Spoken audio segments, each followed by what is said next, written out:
Hello साथियों, साहित्य सरगम के इस डिजिटल प्लेटफॉर्म पर आप सभी साथियों का हार्दिक स्वागत एवं अभिनंदन है। आज हम बात करेंगे हिंदी साहित्य के काल विभाजन एवं नामकरण की पद्धतियों पर, जो जो बहुत ही महत्वपूर्ण होने वाला है। और सबसे पहले तो इसमें हम कुछ फैक्ट तथ्यों के बारे में बात करेंगे। विभिन्न साहित्यकारों द्वारा काल विभाजन पे जो चर्चा की गई है, जो नामकरण पद्धतियाँ दी गई है, उस पे बात करेंगे। उसके बाद उससे संबंधित प्रश्नोत्तरी भी देखेंगे, ताकि इस चीज़ का टेस्ट हो सके कि हमने जो पढ़ा है वो हमारा कितना तैयार हुआ, कितना हमें याद है और कितना हमने विस्मृत कर दिया है। तो शुरू करते हैं अपनी। तो देखते हैं कि इतिहास लेखकों द्वारा जो किया गया प्रस्तुत काल विभाजन है, उसमें कौन कौन सी जानकारियाँ निकल के आती हैं। आपको यह जानकारी रोचक लगेगी कि हिंदी साहित्य के इतिहास लेखन की शुरुआत एक विदेशी लेखक गार्सा द तासी ने की थी। गार्सा द तासी ने की थी। इनकी फ्रेंच में लिखित पुस्तक का नाम है इस्तवार द ललित्रोत्तर हिंदुए हिंदुस्तानी, अर्थात हिंदुई और हिंदुस्तानी साहित्य का इतिहास। इसके पहले भाग का प्रकाशन जो है 1839 में हुआ था और दूसरे भाग का प्रकाशन जो है 1847 में हुआ था। ठीक है, इसमें काल क्रम नहीं था। इसमें जो है, जो पहला साहित्य का इतिहास ग्रंथ लिखा गया, उसमें काल क्रमानुसार विवरण नहीं था, अपितु इसमें वर्णाक्रम अनुसार विवरण था। वर्ण क्रम के अनुसार विवरण था इसमें। ठीक है। बाद में मौलवी करीमुद्दीन तस्किरा ईश्वराई हिंदी 1848 ईस्वी में, इसको भी आप ध्यान रखेंगे। उसके बाद शिव सिंह सेंगर ने शिव सिंह सरोज 1878 ईस्वी में की रचनाएं भी प्रकाश में आईं, परंतु उन्हें पूरी तरह इतिहास के ग्रंथ नहीं माना जा सकता। इन ग्रंथों में काल विभाजन का कोई स्पष्ट दृष्टिकोण दिखाई नहीं देता। इस संदर्भ में यह भी ध्यान रखना चाहिए कि इससे इनका महत्व कम नहीं हो जाता।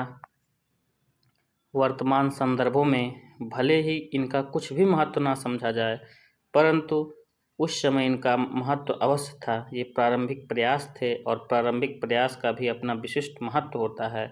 इन्होंने आगे के इतिहास के लेखन के लिए आधार सामग्री का काम किया। आगे देखते हैं।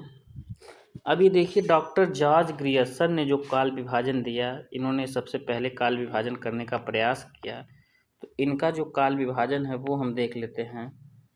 देखिए, हिंदी साहित्य के काल विभाजन का पहला प्रयास जॉर्ज ग्रियर्सन ने किया था। ये आप याद रखेंगे, बहुत ही इम्पोर्टेंट है ये। सबसे पहले काल विभाजन का प्रयास जो है किसने किया? जॉर्ज ग्रियर्सन ने किया। उनके द्वारा विभिन्न कालों के नाम और समय का निर्धारण किया गया। इनके द्वारा विभिन्न कालों के नाम और समय का निर्धारण किया गया।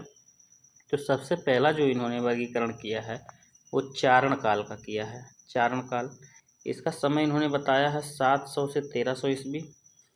उसके बाद बताया है इन्होंने 15वीं सदी का धार्मिक पुनर्जागरण। याद रखेंगे इसको आप। बहुत से प्रश्नों में विकल्पों के रूप में ये पूछ दिया जाता है कि जॉर्ज ग्रियर्सन के द्वारा किए गए काल विभाजन में कौन सा विकल्प नहीं है, कौन सा ऑप्शन नहीं है। तो उनके वर्गीकरण के 3-4 विकल्प दिए जाएंगे, एक जो उसमें से नहीं रहेगा वही आपको बताना होगा। जायसी की प्रेम की कविता, जायसी के प्रेम की कविता, ये 3 नंबर हो गया। हम देख रहे हैं जॉर्ज ग्रियर्सन द्वारा किए गए काल विभाजन का, जो हिंदी साहित्य का प्रथम काल विभाजन का प्रयास था। उसके बाद हम देख रहे हैं जो है 4 नंबर, ब्रज का कृष्ण संप्रदाय। ब्रज का कृष्ण संप्रदाय, फिर मुगल दरबार, फिर तुलसीदास, फिर रीति काव्य, फिर तुलसीदास के अन्य परिवर्ती 8 नंबर है, 18वीं शताब्दी, फिर कंपनी के शासन में हिंदुस्तान। उसके बाद 11 नंबर है महारानी विक्टोरिया के शासन में हिंदुस्तान। यानी कि ग्रियर्सन साहब ने जो है, ग्रियर्सन साहब ने कुल कितने कालों में विभाजित किया? 11 कालों में सब विभाजित किया। इसको 1-2 बार अगर आप रिपीट करना चाहते हैं तो वीडियो पीछे करके रिपीट कर सकते हैं। उसके बाद आगे हम देखते हैं क्या है। अब ये देखिए, डॉक्टर ग्रियर्सन के इस काल विभाजन को देखते ही लगता है कि यह बहुत अस्त व्यस्त सा है। इसमें चारण काल को बाद में राजकुमार वर्मा ने भी स्वीकार किया, परंतु 1300 ईस्वी के बाद सीधे 15वीं सदी पर पहुंचने से बीच में कई वर्षों का क्या हुआ, इस बात का पता नहीं चलता। वर्तमान में 15वीं सदी के धार्मिक पुनर्जागरण को भक्ति काल के अंतर्गत स्वीकार किया जाता है। उस समय काल विभाजन का कोई विशेष आधार नहीं था, इसलिए कहीं काल, कहीं प्रवृत्ति, कहीं विशेष, कहीं धार्मिक संप्रदाय आदि को मुख्य आधार मानकर यह काल विभाजन किया गया है। राजनीतिक परिस्थितियों को दृष्टि में रखते हुए कंपनी के शासन में हिंदुस्तान तथा विक्टोरिया के शासन में हिंदुस्तान जैसे नाम भी मिलते हैं। यह प्रयास आज पूरी तरह से स्वीकार नहीं किया जा सकता है, परंतु इस प्रयास की सराहना किए बिना रहा भी नहीं जा सकता है।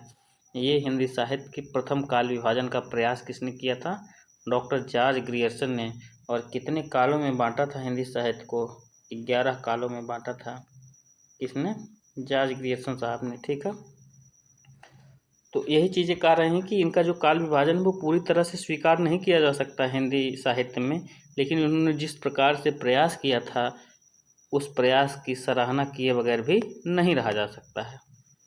आगे देखिए, अब ये मिस्र बंधुओं द्वारा काल विभाजन, मिस्र बंधुओं ने क्या काल विभाजन किया है ये देखिए।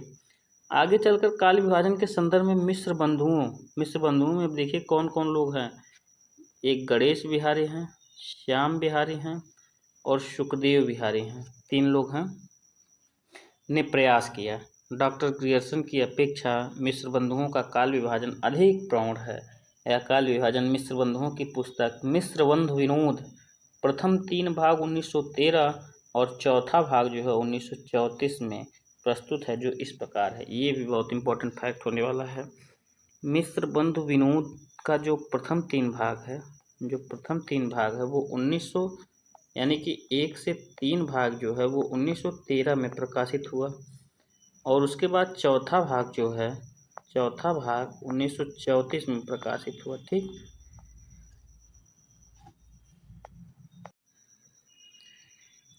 तो ये चीज़ें आप 2 फैक्ट बहुत इंपॉर्टेंट इसमें है। मिस्र बंधुओं के अंतर्गत कौन कौन से 3 लोग आते हैं, तो आप बताएंगे गणेश बिहारी मिश्र, श्याम बिहारी मिश्र, सुखदेव बिहारी मिश्र। और मिस्र बंधु विनोद, जो मिस्र बंधुओं ने ग्रंथ लिखा, उसके प्रथम 3 भाग का प्रकाशन 1913 में हुआ और चौथे भाग का प्रकाशन जो है 1934 में हुआ, जो इस प्रकार है। तो इन्होंने देखिए 5 भागों में बांटा था कुल। तो सबसे पहला भाग इनका था प्रारंभिक काल। प्रारंभिक काल को इन्होंने 2 भागों में बांटा, पूर्व प्रारंभिक और उत्तर प्रारंभिक। 700 से 1343 विक्रमी संवत तक जो ये था पूर्व प्रारंभिक, और उत्तर प्रारंभिक था 1344 से 1444 विक्रमी संवत तक। ठीक, इसके बाद देखिए है माध्यमिक काल। जो दूसरा काल विभाजन इन्होंने किया है वो माध्यमिक काल है। माध्यमिक काल में जो है पूर्व माध्यमिक काल आ जाएगा और प्रौढ़ माध्यमिक काल आ जाएगा। ठीक है, और प्रारंभिक काल में क्या आ जाता था? पूर्व प्रारंभिक काल, उत्तर प्रारंभिक काल। प्रारंभिक काल हो गया, माध्यमिक काल हो गया। उसके बाद तीसरा नंबर है अलंकृत काल, और ये हो जाएगा पूर्व अलंकृत काल और उत्तर अलंकृत काल। ठीक है, ये माध्यमिक काल को देखिए पूर्व माध्यमिक काल और प्रौढ़ माध्यमिक काल में इन्होंने बांटा है। बाकी पूर्व और उत्तर के रूप में बांटा है प्रारंभिक काल और अलंकृत काल को। उसके बाद आ जाएगा आपका परिवर्तन काल, और परिवर्तन के बाद आ जाएगा वर्तमान काल, जो 1926 विक्रमी संवत से है। ठीक है, ये 5 विभाजन जो है काल विभाजन का प्रयास किन्होंने किया है? मिस्र बंधुओं ने। प्रारंभिक काल, माध्यमिक काल, अलंकृत काल, परिवर्तन काल और वर्तमान काल। ठीक है, देखिए मिस्र बंधुओं द्वारा किए गए काल विभाजन के बारे में डॉक्टर गणपति चंद्र गुप्त का कथन है कि जहाँ तक पद्धति की बात है, यह वर्गीकरण बहुत ही सम्यक एवं स्पष्ट है, किंतु तथ्यों की दृष्टि से इसमें भी अनेक विसंगतियाँ विद्यमान हैं। विभिन्न कालखंडों के नामकरण में भी एक जैसी पद्धति नहीं अपनाई गई है। जहाँ अन्य नामकरण विकासवादिता के सूचक हैं, वहाँ अलंकृत काल आंतरिक प्रवृत्ति पर आधारित है। अस्तु इन दोषों के होते हुए भी मिस्र बंधुओं का प्रयास पर्याप्त महत्वपूर्ण एवं प्रौढ़ है, इसमें कोई संदेह नहीं है। आज विभिन्न शोधों के आलोक में मिश्र बंधुओं का यह प्रयास अमान्य हो चुका है, परंतु तत्कालीन परिस्थितियों की दृष्टि में रखते हुए यह कहा जा सकता है कि यह एक महत्वपूर्ण प्रयास था। आचार्य रामचंद्र शुक्ल का काल विभाजन देखेंगे, जो हिंदी साहित्य का श्रेष्ठ काल विभाजन था।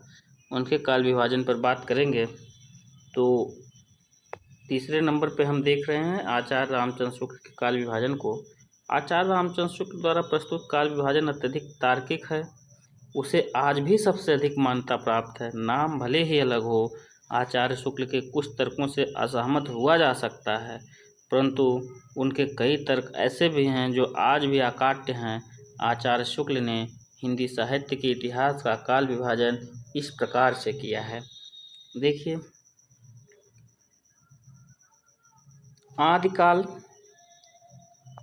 आदिकाल को जिसे वीरगाथा काल भी कहते हैं, इसका संवत इन्होंने रखा है 1050 से 1375 ईस्वी तक। ठीक है। उसके बाद दूसरा नंबर है पूर्व मध्यकाल। पूर्व मध्यकाल जिसको भक्ति काल भी कहते हैं, इसका संवत है जो है 1375 से 1700 विक्रमी संवत। और उत्तर मध्यकाल को रीतिकाल कहते हैं, ये 1700 से 1900 तक है ये। और आधुनिक काल, इसको हम गद्य काल भी कहते हैं, ये 1900 से है 1984 तक। 1900 से 1984 तक। ठीक है। तो ये चार काल विभाजन जो है किसने किया है? ये आचार्य रामचंद्र शुक्ल ने किया है। आदिकाल, पूर्व मध्यकाल, उत्तर मध्यकाल और आधुनिक काल। पूछ लिया जाएगा इसमें उत्तर मध्यकाल को जो है और किस काल के नाम से जानते हैं, तो रीति काल के नाम। पूर्व मध्यकाल को भक्ति काल, आदिकाल को हम कहते हैं वीरगाथा काल। ठीक है। और ये संवत भी आप ध्यान रखेंगे, जो समय इन्होंने बताया है उसको भी आप ध्यान रखेंगे। अब देखिए आगे,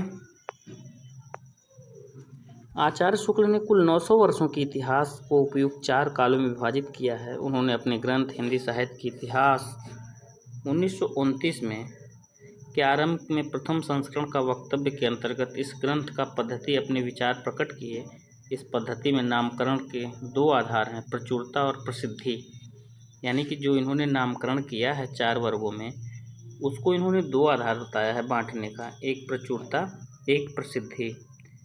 यानी कि जिस काल में जिन ग्रंथों की प्रचुरता यानी कि अधिकता ज़्यादा रहेगी, उस काल को उससे संबंधित नाम दिए जाने का तर्क इन्होंने दिया है, या ग्रंथ की प्रसिद्धि ज़्यादा हो। इस पुस्तक में जिस पद्धति का अनुसरण किया गया है उसका थोड़े में उल्लेख कर देना आवश्यक जान पड़ता है। पहले काल विभाग को लीजिए। जिस काल विभाग के भीतर किसी विशेष ढंग की रचनाओं की प्रचुरता दिखाई पड़ती है वह एक अलग काल माना गया है और उसका नामकरण उन्हीं रचनाओं के स्वरूप के अनुसार किया गया है। इस प्रकार काल का एक निर्दिष्ट सामान्य लक्षण बनाया जा सकता है।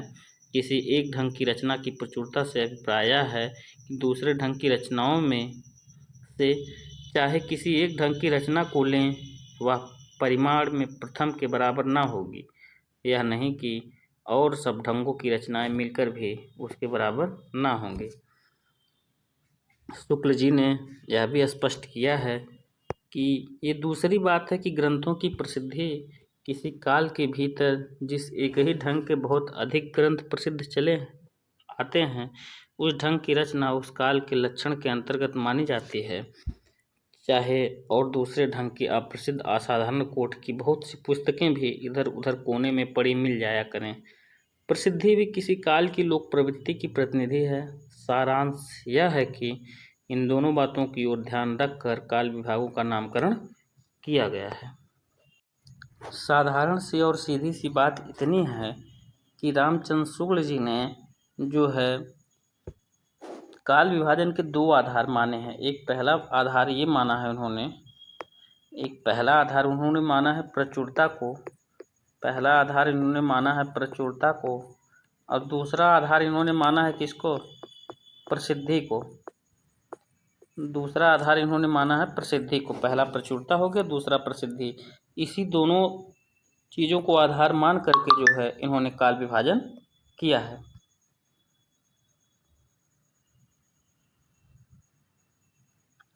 आचार्य शुक्ल का काल विभाजन इतना सटीक है कि विभिन्न तर्कों द्वारा आलोचना करने वाले भी कोई विशिष्ट नामकरण या सीमा प्रस्तुत नहीं कर सके। थोड़ा बहुत नामकरण में अंतर करते हुए घूम फिर कर फिर वहीं आ गए। इसलिए आचार्य शुक्ल के हिंदी साहित्य का इतिहास 1929 ईस्वी के संदर्भ में स्पष्ट करते हुए डॉक्टर बच्चन सिंह ने लिखा है कि आरंभ में ही कह दूं कि ना तो आचार्य रामचंद्र शुक्ल के हिंदी साहित्य का इतिहास को लेकर दूसरा नया इतिहास लिखा जा सकता है, ना उसे छोड़कर। नए इतिहास के लिए शुक्ल जी का इतिहास एक चुनौती है। इस कथन से आचार्य शुक्ल के इतिहास के महत्व का ज्ञान हो जाता है। अभी देखिए डॉक्टर राम कुमार वर्मा द्वारा जो काल विभाजन किया गया है उसके बारे में हम देख लेते हैं। डॉक्टर राम कुमार वर्मा जी ने हिंदी साहित्य को 5 भागों में बांटा था। कितने भागों में बांटा था? 5 भागों में इन्होंने बांटा था। तो ये 5 भाग कौन कौन से हैं? सबसे पहले देखिए संधि काल इन्होंने पहला काल का नाम दिया, उसके बाद चारण काल दिया, फिर भक्ति काल, फिर रीति काल, फिर आधुनिक काल। तो संधि काल का समय जो है इन्होंने बताया है 750 से 1000 विक्रमी संवत। चारण काल को बताया है 1000 से 1375 तक, भक्ति काल को 1375 से 1700 तक और रीति काल को 1700 से 1900 तक। आधुनिक काल को इन्होंने बताया है 1900 विक्रमी संवत से अब तक। तो ये 5 वर्गों में इनके काल विभाजन को है। शुक्ल जी ने 4 बांटा था, ग्रियर्सन ने जो है बांटा था 11 भागों में और मिश्र बंधुओं ने बांटा था 5 भागों में।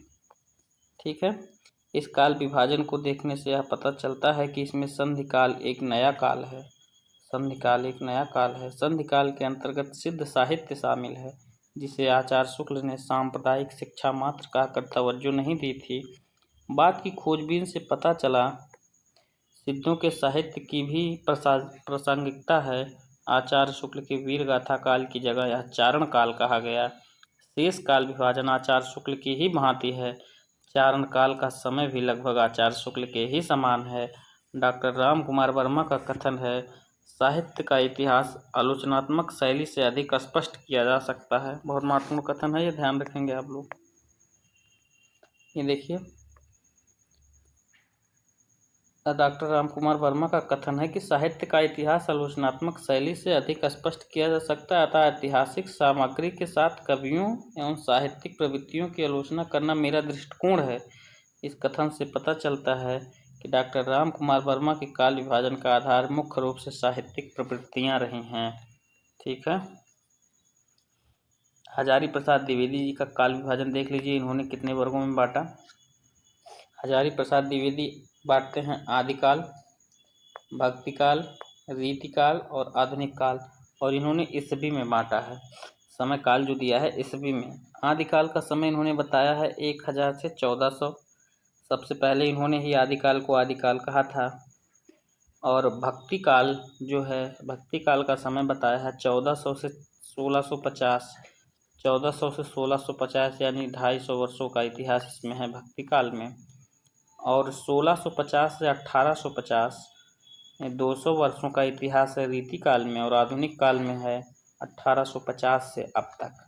1850 से अब तक ये आधुनिक काल के अंतर्गत आ जाएगा। तो हजारी प्रसाद द्विवेदी ने 4 कालों में हिंदी साहित्य के इतिहास को बांटा है। अब आगे देखिए, हजारी प्रसाद द्विवेदी के काल विभाजन में विशेष प्रकार की नवीनता के दर्शन नहीं होते हैं, परंतु उनके कुछ तर्क निष्कर्ष अवश्य अकाट्य हैं। आदिकाल के संदर्भ में टिप्पणी करते हुए उन्होंने कहा है कि यह काल भारतीय विचारों के मंथन का काल है और इसलिए अत्यंत महत्वपूर्ण है। सिद्ध साहित्य, नाथ साहित्य, जैन अपभ्रंश, चरित्र काव्यों आदि को आचार्य शुक्ल ने सांप्रदायिक शिक्षा मात्र कहा है। देखिए इंपॉर्टेंट है ये लाइनें। सिद्ध साहित्य, नाथ साहित्य, जैन अपभ्रंश, चरित्र काव्य आदि को आचार्य शुक्ल ने सांप्रदायिक शिक्षा मात्र कहा है। इस पर आचार्य द्विवेदी ने विरोध जताते हुए कहा कि धार्मिक साहित्य होने मात्र से कोई रचना साहित्यिक कोटि से अलग नहीं की जा सकती है। इस तरह भक्ति काल के संदर्भ में आचार्य शुक्ल के निष्कर्षों से असहमत होते हुए उन्होंने लिखा है कि जोर देकर कहना चाहता हूँ कि अगर इस्लाम नहीं आया होता तो भी इस साहित्य का 12 आना वैसा ही होता जैसा आज है। ध्यान रखा जाना चाहिए तो उनके काल विभाजन का आधार तार्किकता को लिए हुए प्रवृत्ति है। उन्होंने मुख्यतः प्रवृत्ति को ही आधार मानकर अपना काल विभाजन प्रस्तुत किया है। यह आचार्य हजारी प्रसाद द्विवेदी जी का कथन है। यानी कि जो धार्मिक साहित्य का विभाजन था, उस विभाजन में ये रामचंद्र शुक्ल के काल विभाजन से असहमत दिखाई देते हैं। और ये जो कथन है ये बहुत ही महत्वपूर्ण है, जो यहाँ से जोर देकर कहना चाहता हूँ कि अगर इस्लाम नहीं भी आया होता, ये बहुत ही इम्पोर्टेंट है। अब देखिए काल विभाजन देखेंगे किसका, गणपति चंद्रगुप्त का काल विभाजन देखेंगे। इन्होंने भी 4 भागों में बांटा है। कौन कौन से 4 भाग हैं इन्होंने बांटा है? आदिकाल, पूर्व मध्यकाल, उत्तर मध्यकाल और आधुनिक काल। ठीक है, आदिकाल को इन्होंने लिखा है 1184 ईस्वी से 1350 तक। फिर पूर्व मध्यकाल, जिसको भक्ति काल कहते हैं, 1350 से 1600 तक। फिर उत्तर मध्यकाल, जिसे रीति काल कहते हैं, ये 1600 से 1857 तक। और आधुनिक काल आ जाएगा 1857 से अब तक हो जाएगा। ठीक है, उन्होंने अपने प्रस्तावित नामकरण के लिए तर्क भी दिए हैं। जहाँ तक आदिकाल का प्रश्न है तो वे इसे प्रारंभिक काल कहना चाहते थे, परंतु आदिकाल नाम अत्यधिक प्रसिद्ध होने के कारण उसे आदिकाल कहना ही उचित समझा। गणपति चंद्रगुप्त लिखते हैं कि वैसे प्राचीन काल, प्रारंभिक काल, आदिकाल में तात्विक दृष्टि से विशेष अंतर भी नहीं पड़ता है। अतः हम भी यदि इनमें से आदिकाल को ही स्वीकार कर लें तो इससे पाठकों को सुविधा ही रहेगी। आगे देखिए, साहित्य इतिहास जैसे महत्वपूर्ण विषय पर लेखन करते समय पाठकों की सुविधा असुविधा पर ध्यान देना उचित नहीं जान पड़ता है। यदि इस प्रकार से देखा जाए तो पूर्व मध्यकाल के लिए भक्ति काल और उत्तर मध्यकाल के रीति काल जैसे नामों का प्रयोग स्वीकृत है, तो फिर यहाँ भी पाठकों की सुविधा को देखा जाना चाहिए था और पूर्व मध्यकाल के लिए भक्ति काल और उत्तर मध्यकाल के लिए रीति काल शब्द का प्रयोग किया जाना चाहिए था। जो इन्होंने दूसरा और तीसरा काल विभाजन पूर्व मध्यकाल और उत्तर मध्यकाल बताया है, उसी को लोग कह रहे हैं कि भक्ति काल और रीति काल नाम दे देना चाहिए, अगर आपको पाठकों की सुविधा को इतना ही ध्यान रखना है तो। परंतु ऐसा नहीं किया गया। इस संदर्भ में गणपति चंद्रगुप्त लिखते हैं कि जहाँ तक पूर्व मध्यकाल एवं उत्तर मध्यकाल की बात है, इनके लिए भी क्रमशः भक्ति काल एवं रीति काल नाम रूढ़ हो गए हैं, किंतु इन कालखंडों की एक एक प्रवृत्ति को ही प्रमुखता मिल जाती है। शेष तथ्य को ध्यान में रखते हुए हम इन्हें भक्ति काल और रीति काल नाम से संबोधित करने का अनुमोदन नहीं कर सकते हैं, भले ही इससे पाठकों की थोड़ी असुविधा ही क्यों न हो।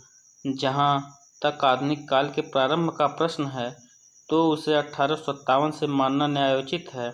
इसका कारण यह है कि 1857 का वर्ष भारतीय इतिहास में बहुत ही महत्वपूर्ण है। यहीं से भारतेंदु युग की शुरुआत मानी जाती है। भारतेंदु का जन्म काल 1850 और लगभग 7-8 वर्षों की अवस्था में उन्होंने अपनी प्रथम कविता लिखी थी। इसलिए आधुनिक काल भारतेंदु युग को 1857 मानने में कोई समस्या नहीं है। तर्क दे रहे हैं अपना। जो सर्व प्रचलित और काल विभाजन है उसको अब हम देखेंगे।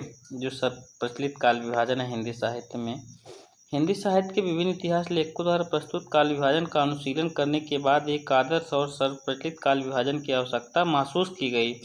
इस दिशा में एक बड़ी सीमा तक स्वीकार प्रयास डॉक्टर नगेंद्र और डॉक्टर हरदयाल द्वारा संपादित पुस्तक हिंदी साहित्य के इतिहास में किया गया है। इसको हम देख लेते हैं। हिंदी साहित्य के विभिन्न इतिहास लेखकों द्वारा प्रस्तुत काल विभाजन का अनुशीलन करने के बाद एक आदर्श और प्रचलित, ये तो हो गया सारी चीज़ें। डॉक्टर नगेंद्र और हरदयाल द्वारा संपादित पुस्तक, देखिए किसको द्वारा संपादित है, डॉक्टर नगेंद्र और हरदयाल द्वारा संपादित पुस्तक हिंदी साहित्य के इतिहास में किया गया है। आदिकाल की सीमा इसमें 7वीं से 14वीं सदी तक दिया गया है। भक्ति काल की सीमा 14वीं से 17वीं सदी के मध्य तक दिया गया है और रीतिकाल की सीमा 17वीं सदी के मध्य से 19वीं सदी के मध्य तक दिया गया है और आधुनिक काल की सीमा 19वीं सदी के मध्य से अब तक दिया गया है। और इसमें बात आता है फिर पुनर्जागरण काल। पुनर्जागरण काल को हम मानते हैं 1857 से 1900 तक। यही जो पिछले जो काल विभाजन जिन्होंने किया था उन्होंने भी यही 1857 तक दिया है, क्योंकि वहाँ पे 1850 में भारतेंदु का जन्म हुआ और 7-8 वर्षों में उन्होंने कविताएं लिखना शुरू कर दी थी, तो 1857 उन्होंने भी माना था। द्विवेदी काल का समय आ जाता है 1900 से 1918 तक। छायावाद आ जाता है 1918 से 1938 तक। फिर छायावाद उत्तर काल में जिसको दो भागों में बांट दिया गया है। प्रगति प्रयोग काल 1938 से 1953 तक और नवलेखन काल 1953 से वर्तमान तक। ये इतने और आधुनिक काल के ये विभाजन हैं, तो इसको भी आप ध्यान रखेंगे, ये भी महत्वपूर्ण होने वाले हैं। आगे आप देखिए, अब ये देखिए इसके बारे में कुछ विचार हैं। इनमें रीतिकाल के उपविभागों के नाम को लेकर कुछ मतभेद है। डॉक्टर बच्चन सिंह ने इसे 2 श्रेणियों में बांटा है। वे लिखते हैं कि रीतिकाल का संगत उपविभाजन करने के लिए उसे बद्ध रीति या मुक्त रीति की श्रेणियों में बांटना होगा। कौन कहते हैं ये? डॉक्टर बच्चन सिंह कहते हैं। रीतिबद्ध और रीति मुक्ति वाले विवरण की बात कर रहे हैं ये। इसके बावजूद व्यापक तौर पर रीतिकाल के 3 उपविभाग स्वीकृत हैं: रीति सिद्ध, रीतिबद्ध और रीति मुक्त। इनकी चर्चा आगे यथास्थान की जाएगी। इसी प्रकार देखें तो इसे छायावाद भी कहा जाता है। लगभग उसी काल को गद्य के संदर्भ में शुक्ल युग तथा छायोत्तर काल या शुक्लोत्तर युग कहा जाता है। छात्रों, आधुनिक काल में मुद्रण और संचार की क्रांति के कारण तथा देश काल की परिस्थितियों के तेजी से बदलने के कारण जल्दी जल्दी नई नई प्रवृत्तियों ने जन्म लिया। इसलिए यह जरूरी है कि आधुनिक काल से पद्य और गद्य का अलग अलग काल विभाजन किया जाए। आधुनिक काल के काल विभाजन को हम इस प्रकार प्रस्तुत कर सकते हैं।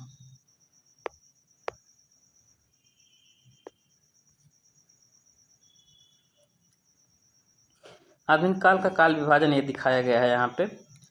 तो पद्य में हम बात करेंगे, पद्य की बात अगर हम कर लेंगे तो भारतेंदु युग हमारा आ जाएगा 1857 से 1900 तक। द्विवेदी युग आ जाएगा 1918 तक। 1918 से 1936 तक आ जाएगा हमारा ये छायावादी, और 1936 से आ जाएगा 1943 तक प्रगतिवाद। प्रयोगवाद आ जाएगा 1943 से 1951 तक। नई कविता 1951 से 1960 तक, और समकालीन और शठोत्तरी कविता आ जाएगा 1960 से जो है वर्तमान तक। ठीक है, ये आधुनिक काल में पद्य का विभाजन है। ठीक है, भारतेंदु युग से शुरू होकर के ये शठोत्तर या समकालीन कविता तक जाता है। गद्य का विभाजन देख लेते हैं। गद्य के विभाजन में आ जाएगा पुनर्जागरण काल या जागरण काल 1857 से 1900 तक। जागरण सुधार काल 1900 से 1918। शुक्ल युग 1918 से 1936। प्रगतिवाद आ जाएगा 1936 से 1943। प्रयोगवाद आ जाएगा 1943 से जो है 1951। नई कहानी नया उपन्यास 1951 से 1960। शठोत्तरी समकालीन गद्य आ जाएगा 1960 से वर्तमान तक।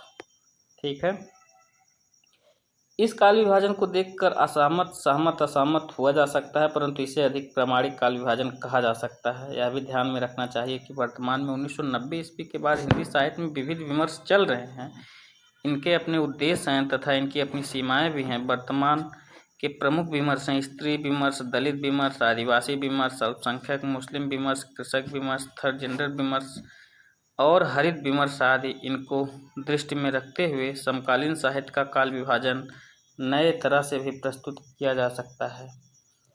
अब बात करेंगे जो हमने पढ़ा है उसकी प्रश्नोत्तरी के विषय में। हमने कितना पढ़ा, कैसे पढ़ा, कितने अच्छे से पढ़ा, कितने ध्यान से पढ़ा कि नहीं पढ़ा, इन सारी चीज़ों पे अब चर्चा हो जाएगी जब हम प्रश्नों को देखेंगे तब। अब देखिए, पहले प्रश्न की बात करेंगे। रामचंद्र शुक्ल का इतिहास ग्रंथ हिंदी साहित्य का इतिहास नागरी प्रचारणी सभा काशी से प्रकाशित हुआ। हिंदी शब्द सागर की भूमिका किस शीर्षक से लिखा गया था, ये आपको बताना है। तो हिंदी शब्द सागर की भूमिका जो है किस शीर्षक से लिखा गया था, ये आपको बताना है। तो रामचंद्र शुक्ल जी ने दोहरी नामकरण की पद्धति को अपनाया था और उन्होंने हिंदी साहित्य को 4 भागों में बांटा था। 4 भागों में उन्होंने बांटा था। लेकिन यहाँ पे पूछा गया है कि हिंदी साहित्य का इतिहास जो नागरी प्रचारणी सभा काशी से प्रकाशित हुआ, उसकी हिंदी शब्द सागर की भूमिका में किस शीर्षक से उन्होंने लिखा था। तो हिंदी साहित्य के विकास शीर्षक से। किस शीर्षक से? हिंदी साहित्य के विकास शीर्षक से। और ये प्रश्न जो है यूपीपीएससी जीआईसी 2021 में और डीएसएसबी पीजीटी में 2018 में भी ये आया हुआ है। ठीक है, अगला प्रश्न हम देख लेते हैं। अगला प्रश्न देख लेते हैं, किस साहित्य इतिहास ग्रंथ के लेखक ने आदिकाल को संधिकाल या चारण काल नाम दिया? आदिकाल को संधिकाल और चारण काल नाम देने वाले कौन हैं, ये आपको बताना है। किस साहित्य इतिहास ग्रंथ के लेखक ने आदिकाल को संधिकाल और चारण काल दो उपशीर्षकों में बांटा है, ये आपको बताना है। तो ये हैं राम कुमार वर्मा। कौन है? राम कुमार वर्मा ने आदिकाल को जो है संधिकाल और चारण काल ये नाम देते हैं। ठीक है,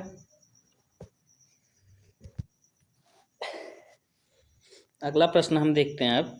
प्रश्न नंबर 3, मिश्र बंधुओं के रूप में कौन कौन लोग प्रचलित हैं? ये हमने आपको पढ़ाया था, तो ये प्रश्न आया था। तो इसमें जो है कौन कौन लोग प्रचलित हैं, तो इसमें जो है आ जाएंगे इसमें सबसे पहले गणेश बिहारी मिश्र। सबसे पहले आ जाएंगे गणेश बिहारी मिश्र। मिश्र बंधुओं में गणेश बिहारी, श्याम बिहारी,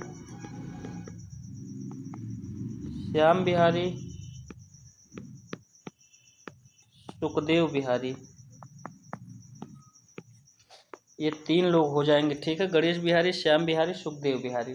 ठीक है, तो हिंदी साहित्य जगत में मिश्र बंधुओं के नाम से यही 3 लोग हैं। मिश्र बंधुओं ने कौन सी पुस्तक लिखी थी? मिश्र बंधुओं ने कौन सी पुस्तक लिखी थी? तो आप बताएंगे कि इन्होंने लिखी थी मिश्र बंधु विनोद। अभी हमने पढ़ा भी था, इन्होंने लिखी थी मिश्र बंधु विनोद, जिसके प्रथम 3 भाग का प्रकाशन 1913 में हुआ था। ये 4 भागों में पुस्तक थी। प्रथम 3 भाग का प्रकाशन 1913 में हो गया था और चौथे भाग का प्रकाशन हुआ था 1934 ईस्वी में। चौथे भाग का प्रकाशन हुआ था 1934 में। और इस पुस्तक में, किसमें? मिश्र बंधु विनोद पुस्तक में कुल 4,591 कवियों का उल्लेख और जीवन वृत्त है इसमें। किसमें? 4,591। तो ये लगभग 5,000 के फिगर में भी ये प्रश्न कभी कहा जाता है कि कौन सी ऐसी पुस्तक है जिसमें 5,000 कवियों के जीवन वृत्त का वर्णन है। तो आप बताएंगे मिश्र बंधु विनोद। ये 4 भागों में प्रकाशित हुई। प्रथम 3 भाग का प्रकाशन 1913 में और चौथे भाग को 1934 में हुआ था। हिंदुस्तानी को सर्वप्रथम हिंदी किसने कहा? हिंदुस्तानी को सर्वप्रथम हिंदी किसने कहा? ये आप सोचिए, विचार करिए कि किसने कहा था। हिंदुस्तानी को सर्वप्रथम हिंदी किसने कहा? तो ये कहा था जॉन गिलक्राइस्ट साहब ने। किसने कहा था? जॉन गिलक्राइस्ट साहब ने।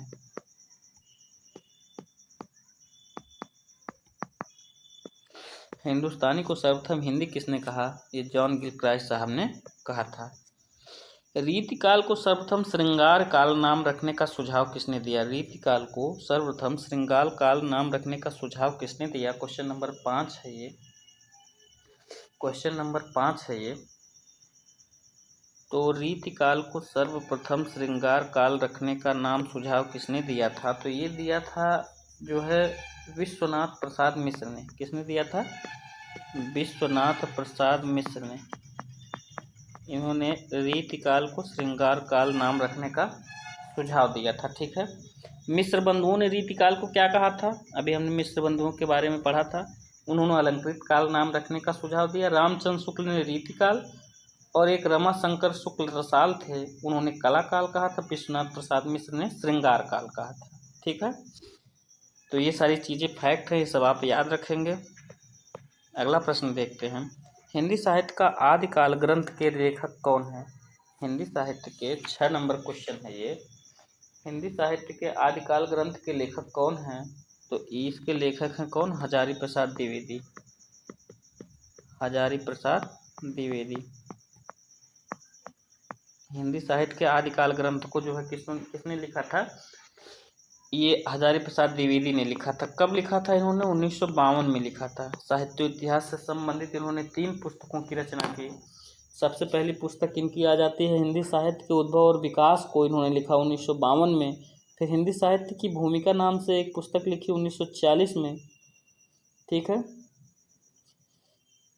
हिंदी साहित्य की भूमिका भी किसने लिखी है? 1940 में इन्होंने ही लिखी है। और हिंदी साहित्य का आदिकाल 1952 में किसने लिखा है? आचार्य प्रसाद द्विवेदी ने ही लिखा है। आचार्य रामचंद्र शुक्ल ने रीतिकाल का समय कब से कब तक माना है? आचार्य रामचंद्र शुक्ल ने रीतिकाल का समय कब से कब तक माना है?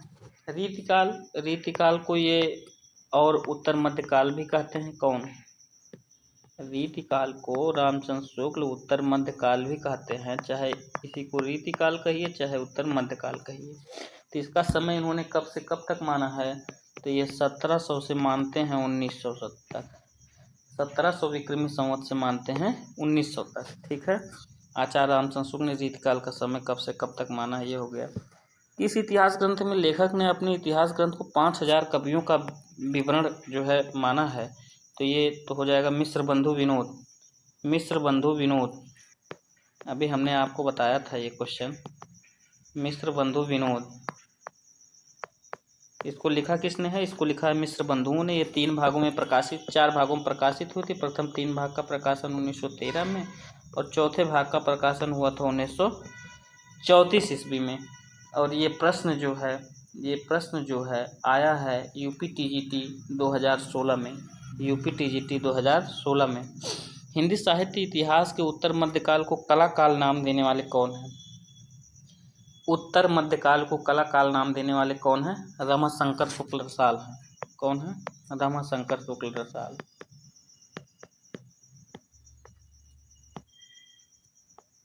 रमाशंकर शुक्ल रसाल।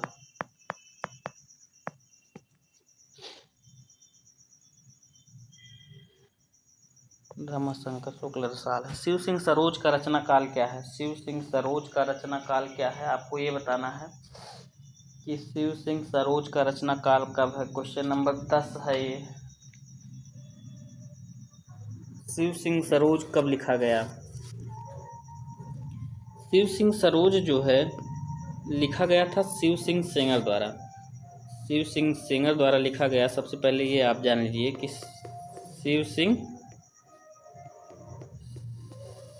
सिंह सेंगर द्वारा ये लिखा गया। शिव सिंह सेंगर द्वारा लिखा गया। और ये कब लिखा गया था?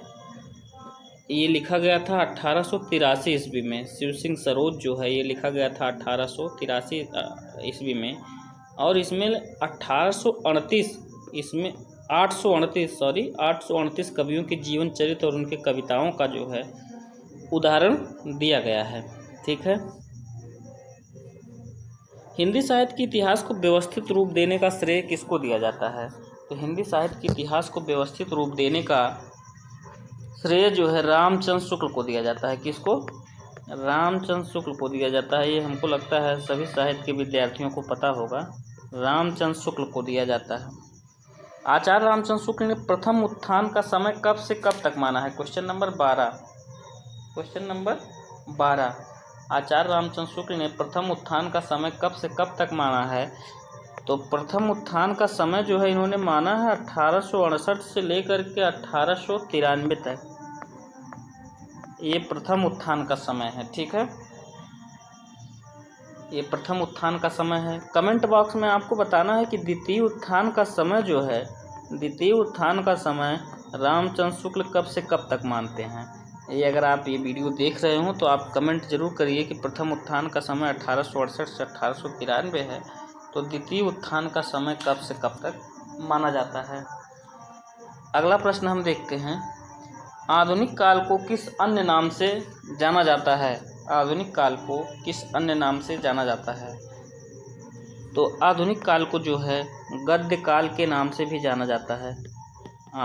आधुनिक काल को और गद्य काल के नाम से भी जाना जाता है। ठीक है, तो ये 13 प्रश्न थे और जो हमने इसी प्रकार से ये क्लास चलती रहेगी। सबसे पहले हम फैक्ट को देखेंगे, तथ्यों को देखेंगे, उसके बाद उससे संबंधित प्रश्नों को करेंगे, थोड़े थोड़े करके पढ़ेंगे। और उसके बाद यदि हम प्रश्नों को पढ़ते रहेंगे तो हमारा जो फैक्ट हम पढ़ के आए हैं वो आसानी से क्लियर हो जाएगा। अगर हम प्रश्नों को नहीं कर पाएंगे तो फैक्ट का दोहराव फिर से करेंगे तो ये चीज़ें हमारे लिए आसान हो जाएंगी। और इसी प्रकार से की प्रश्नोत्तरी और क्लास के देखने के लिए आप इस चैनल से जुड़ सकते हैं, सब्सक्राइब कर सकते हैं और अपने निजी विचार जो है कमेंट बॉक्स में ज़रूर लिखें। सभी को सादर धन्यवाद।